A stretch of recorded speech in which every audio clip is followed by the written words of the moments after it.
नमस्कार दोस्तों, स्वागत है आप सभी का हमारे YouTube channel daily current affairs point पे। दोस्तों आज है 27 सितंबर, तो आज हम लोग 27 सितंबर से रिलेटेड करंट अफेयर क्वेश्चंस पढ़ेंगे। दोस्तों पूरे दिन के बहुत इंपॉर्टेंट क्वेश्चंस हैं, तो ध्यान से पढ़िएगा। और वीडियो को शुरू करने से पहले आपको बता दें कि जिन लोगों ने अभी तक चैनल को सब्सक्राइब नहीं किया है वो लोग जाकर सबसे पहले चैनल को सब्सक्राइब कर लें और सब्सक्राइब के बगल में दिखने वाले बेल आइकन को जरूर दबा लें, जिससे कि हर एक नए वीडियो का नोटिफिकेशन आपको टाइम पे मिलता रहे। तो चलिए दोस्तों शुरू करते हैं आज का वीडियो। भारत सरकार ने मेडिकल काउंसिल ऑफ इंडिया को हटाकर अब किस आयोग को चिकित्सा शिक्षा और पेशे का नियामक बनाया है?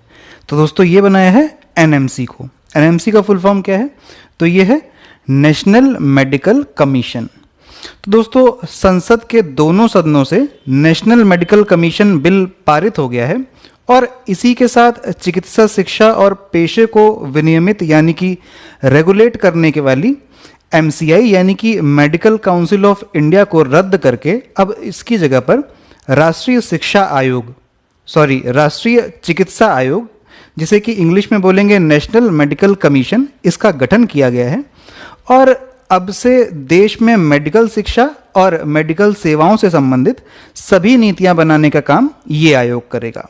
और दोस्तों एक बहुत इंपॉर्टेंट बात जान लीजिए कि एनएमसी के पहले अध्यक्ष को भी नियुक्त कर दिया गया है और राष्ट्रीय चिकित्सा आयोग के पहले अध्यक्ष बनाए गए हैं एम्स दिल्ली के पूर्व ईएनटी स्पेशलिस्ट और एचओडी रह चुके डॉक्टर सुरेश चंद्र शर्मा जी। इनका नाम याद रखिएगा दोस्तों। और इन्हें 3 साल के लिए एनएमसी का अध्यक्ष नियुक्त किया गया है। और इसके अलावा इस कमीशन में 10 पदेन अध्यक्ष यानी कि एक्स ऑफिशियो मेंबर्स और 22 अंशकालिक सदस्य यानी कि पार्ट टाइम मेंबर्स होंगे और इनकी नियुक्ति करेगा केंद्र सरकार। तो दोस्तों याद रखिएगा, बहुत इंपॉर्टेंट क्वेश्चन है, एग्जाम में पूछा जा सकता है। चलिए नेक्स्ट क्वेश्चन देखते हैं। हाल ही में कहां पर दिव्यांग खेल केंद्र और रिसोर्स सेंटर का शुभारंभ किया गया है? तो दोस्तों ये किया गया है मध्य प्रदेश में। कल ही यानी कि 26 सितंबर 2020 को मध्य प्रदेश के मुख्यमंत्री शिवराज सिंह चौहान ने दिव्यांग खेल केंद्र और रिसोर्स सेंटर का उद्घाटन किया है। ये खेल केंद्र एमपी में कहां पर बनाया गया है? तो ये बनाया गया है ग्वालियर में। और इसके उद्घाटन के कार्यक्रम के दौरान केंद्रीय मंत्री थावरचंद गहलोत, नरेंद्र सिंह तोमर और राज्यसभा सदस्य ज्योतिरादित्य सिंधिया वर्चुअल लिंक के माध्यम से शामिल थे। और देश में ये पहला दिव्यांग स्पोर्ट्स कॉम्प्लेक्स है और इसके बाद अब 4 और इसी तरह के स्पोर्ट्स कॉम्प्लेक्स बनाने की योजना है। ये 4 कहाँ बनाए जाएंगे? तो ये बनाएगा चंडीगढ़ में, मेघालय में, जीकरपुर पंजाब में और विशाखापट्टनम में। तो दोस्तों इसको भी याद रखिएगा। और बात करें अगर मध्य प्रदेश की, तो मध्य प्रदेश के मुख्यमंत्री का नाम मैंने अभी बताया आपको, शिवराज सिंह चौहान। और यहाँ की राजधानी है भोपाल और यहाँ के राज्यपाल कौन है? तो ये है आनंदीबेन पटेल। तो दोस्तों याद रखिएगा, बहुत इंपॉर्टेंट है। चलिए नेक्स्ट क्वेश्चन देखते हैं। हाल ही में किसने राजस्थान सरकार को $300 मिलियन के ऋण की मंजूरी दे दी है? तो दोस्तों ये दे दी है एशियन डेवलपमेंट बैंक यानी कि एडीबी ने। तो दोस्तों हाल ही में एडीबी यानी कि एशियन डेवलपमेंट बैंक ने राजस्थान में पेयजल और स्वच्छता के बुनियादी ढांचे के विकास और सेवाओं के लिए $300 मिलियन यानी कि अगर उसे रुपए में कन्वर्ट करें तो 2200 करोड़ रुपए का लोन देने की मंजूरी दे दी है। और दोस्तों बात करें अगर एशियन डेवलपमेंट बैंक के बारे में, तो इसकी स्थापना 19 दिसंबर 1966 यानी कि 1966 में की गई थी और इसका मुख्यालय स्थित है फिलीपींस की राजधानी मनीला में। और वर्तमान समय में इसके चेयरमैन कौन है? तो ये है मात्सुकु अस्कावा। और दोस्तों एक इंपॉर्टेंट बात और याद रखिएगा कि हाल ही में अशोक लवासा जी को एडीबी का उपाध्यक्ष नियुक्त किया गया है।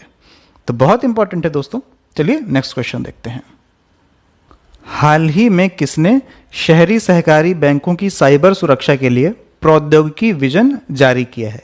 तो दोस्तों ये जारी किया है आरबीआई ने यानी कि रिजर्व बैंक ऑफ इंडिया ने। तो आरबीआई ने साइबर हमलों से बचने और उनका पता लगाने और उनका जवाब देने के लिए शहरी सहकारी बैंकों यानी कि अर्बन कोऑपरेटिव बैंक्स की साइबर सुरक्षा बढ़ाने के लिए technology vision for cyber security लागू करने का फैसला किया है। और इसके लिए आरबीआई ने 5 सूत्रीय स्ट्रेटजी अपनाई है जिसका नाम है गार्ड, GUARD। तो इसमें G का मतलब है गवर्नेंस ओवरसाइट यानी कि शासन की निगरानी, यू का मतलब है यूटाइल टेक्नोलॉजी इन्वेस्टमेंट यानी कि उपयोगी प्रौद्योगिकी निवेश। ए का मतलब है एप्रोप्रिएट रेगुलेशन एंड सुपरविजन यानी कि उपयुक्त नियमन और पर्यवेक्षण। आर का मतलब है रोबस्ट कोलैबोरेशन यानी कि मजबूत सहयोग। और डी का मतलब है developing necessary IT cyber security skill set यानी कि आवश्यक आईटी और साइबर सिक्योरिटी का विकास करना।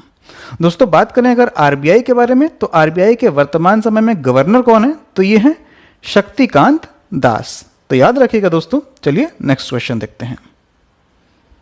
हाल ही में भारत श्रीलंका वर्चुअल समिट के दौरान पीएम मोदी ने बौद्ध संबंधों को बढ़ावा देने के लिए कितनी आर्थिक मदद की घोषणा की है, तो दोस्तों ये घोषणा की है $15 मिलियन की।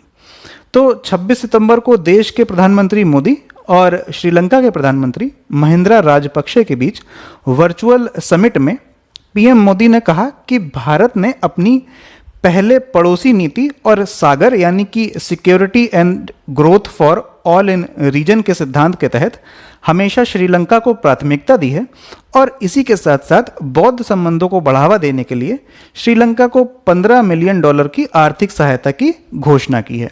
दोस्तों बात करें अगर श्रीलंका की, तो श्रीलंका की राजधानी क्या है, तो वो है जयवर्धनेपुरा कोट्टे। और इससे पहले इसकी राजधानी क्या थी, तो इससे पहले इसकी राजधानी थी कोलंबो। और यहाँ के प्रधानमंत्री कौन है, तो ये हैं महिंद्रा राजपक्षे। और मुद्रा क्या चलती है, तो ये चलती है श्रीलंकाई रुपया। तो दोस्तों याद रखिएगा। चलिए नेक्स्ट क्वेश्चन देखते हैं। प्रधानमंत्री मोदी ने संयुक्त राष्ट्र महासभा को वर्चुअली संबोधित किया है, इस बार इसकी थीम क्या थी, तो दोस्तों इस बार इसकी थीम थी the future we want, the UN we need. तो प्रधानमंत्री मोदी ने 26 सितंबर को संयुक्त राष्ट्र के आर्थिक एवं सामाजिक परिषद के सत्र को वर्चुअली संबोधित किया है और इस संबोधन में उन्होंने कहा कि भारत ने कोविड-19 महामारी के दौरान 150 से अधिक देशों की मदद की है और ये संयुक्त राष्ट्र महासभा की 75वीं वर्षगांठ है और इस मौके पर सभी देशों के राष्ट्राध्यक्ष महासभा में संबोधित कर रहे हैं। और इससे पहले जून 2020 में भारत को 8वीं बार संयुक्त राष्ट्र महासभा का अस्थायी सदस्य चुना गया था। और दोस्तों यूएनजीए के 75वें सत्र की अध्यक्षता किसने की है, तो वो की है वोल्कन बुज़किर ने। और अगर बात करें यूएनजीए यानी कि संयुक्त राष्ट्र महासभा की, तो इसकी स्थापना हुई थी 26 जून 1945 को और इसका हेडक्वार्टर स्थित है न्यूयॉर्क, अमेरिका में। और इसके अध्यक्ष कौन है वर्तमान समय में, तो ये हैं तिजानी मोहम्मद बंदे। और वर्तमान समय में संयुक्त राष्ट्र महासभा के कुल 193 यानी कि 193 सदस्य देश हैं। तो दोस्तों याद रखिएगा। चलिए नेक्स्ट क्वेश्चन देखते हैं।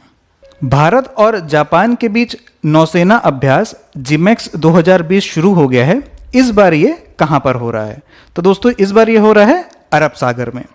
तो भारत और जापान के बीच होने वाली नेवल एक्सरसाइज जिमेक्स 2020 शुरू हो चुकी है और इस बार ये एक्सरसाइज अरब सागर में हो रही है। और जिमेक्स का आयोजन हर दूसरे वर्ष में किया जाता है और इससे पहले सन 2018 में इसका आयोजन किया गया था विशाखापट्टनम पोर्ट पर। दोस्तों बात करें अगर जापान की, तो जापान की राजधानी क्या है, तो वो है टोक्यो और यहाँ पर करेंसी चलती है येन। और प्रधानमंत्री कौन है, तो ये है योशिहिदे सुगा। इन्हें अभी हाल ही में नया प्रधानमंत्री नियुक्त किया गया है। तो दोस्तों याद रखिएगा, इंपॉर्टेंट है। चलिए नेक्स्ट क्वेश्चन देखते हैं। कौन सी कंपनी भारत में बिक्री और विनिर्माण कार्य बंद करने जा रही है, तो दोस्तों ये जा रही है हार्ले डेविडसन। तो हार्ले डेविडसन एक बाइक निर्माता कंपनी है और बाइक की घटती सेल को देखते हुए कंपनी ने इंडिया में मैन्युफैक्चरिंग और असेंबलिंग यूनिट्स बंद करने का फैसला लिया है और अब इन बाइक्स को थाईलैंड से एक्सपोर्ट किया जाएगा। दोस्तों बात करें अगर हार्ले डेविडसन की, तो इसकी स्थापना हुई थी 1903 में और इसका मुख्यालय है अमेरिका के मिलवॉकी में। और इसके संस्थापक कौन हैं, तो इसके संस्थापक हैं विलियम एस हार्ले और आर्थर डेविडसन। इन दोनों ने मिलकर हार्ले डेविडसन नाम की कंपनी बनाई थी। तो दोस्तों इंपॉर्टेंट है। चलिए नेक्स्ट क्वेश्चन देखते हैं। किस यूनिवर्सिटी ने स्टूडेंट्स को कोविड-19 संक्रमण से बचाने के लिए बुक सैनिटाइजिंग मशीन विकसित की है? तो दोस्तों ये विकसित की है नॉर्थ ईस्टर्न हिल यूनिवर्सिटी ने। तो दोस्तों शिलोंग में स्थित नॉर्थ ईस्टर्न हिल यूनिवर्सिटी के शोधकर्ताओं ने स्टूडेंट्स को कोरोना से बचाने के लिए सैनिटाइजिंग मशीन डेवलप की है और ये मशीन एक बार में यानी कि 45 मिनट में 150 किताबें सैनिटाइज कर सकती है और एक किताब को सैनिटाइज करने का खर्च आएगा मात्र 20 पैसा। तो दोस्तों बहुत उपयोगी मशीन है, याद रखिएगा। चलिए नेक्स्ट क्वेश्चन देखते हैं। हाल ही में अंतर्राष्ट्रीय परमाणु हथियार पूर्ण उन्मूलन दिवस कब मनाया गया है? तो दोस्तों ये मनाया गया है 26 सितंबर को। तो 26 सितंबर को अंतर्राष्ट्रीय परमाणु हथियार पूर्ण उन्मूलन दिवस मनाया गया है और इसका उद्देश्य लोगों और सभी देशों के राष्ट्राध्यक्षों को परमाणु हथियारों के उन्मूलन के लाभ के बारे में बताना है। और दोस्तों इसी के साथ एक बात और याद रखिएगा कि 29 अगस्त को संयुक्त राष्ट्र महासभा के द्वारा परमाणु परीक्षण निषेध दिवस मनाया जाता है। और दोस्तों एक बात और इम्पॉर्टेंट है, वो भी याद रखिएगा कि 26 सितंबर को ही विश्व मूक बधिर दिवस यानी कि world deaf and dumb day भी मनाया जाता है। तो इम्पॉर्टेंट है दोस्तों। चलिए अब देख लेते हैं वन लाइनर क्वेश्चंस।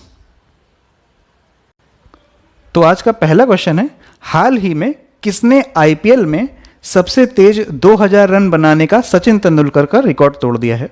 तो दोस्तों ये तोड़ दिया है केएल राहुल ने। नेक्स्ट क्वेश्चन है, योग ब्रेक प्रोटोकॉल से जुड़ी गतिविधियों को बढ़ावा देने के लिए किसने योग ब्रेक की शुरुआत की है? तो ये शुरुआत की है आयुष मंत्रालय ने। नेक्स्ट क्वेश्चन है, आरबीआई ने किसे पीएमसी बैंक का नया प्रशासक नियुक्त किया है? तो ये नियुक्त किया है एके दीक्षित जी को। नेक्स्ट क्वेश्चन है दोस्तों, कोविड-19 वैक्सीन के तीसरे चरण का ट्रायल शुरू करने वाली अमेरिका की चौथी कंपनी कौन बन गई है? तो ये बन गई है जॉनसन एंड जॉनसन। आज का लास्ट क्वेश्चन है, $2 बिलियन टैक्स के मामले में सरकार के खिलाफ किस कंपनी ने मुकदमा जीत लिया है? तो ये जीत लिया है वोडाफोन ने। तो दोस्तों आज के वीडियो में सिर्फ इतना ही। अगर आपको आज का वीडियो पसंद आया हो तो वीडियो को लाइक करिएगा, अपने दोस्तों के साथ शेयर करिएगा और अगर अभी तक आपने चैनल को सब्सक्राइब नहीं किया है तो चैनल को सब्सक्राइब कर लीजिए। चलिए मिलते हैं नेक्स्ट वीडियो में।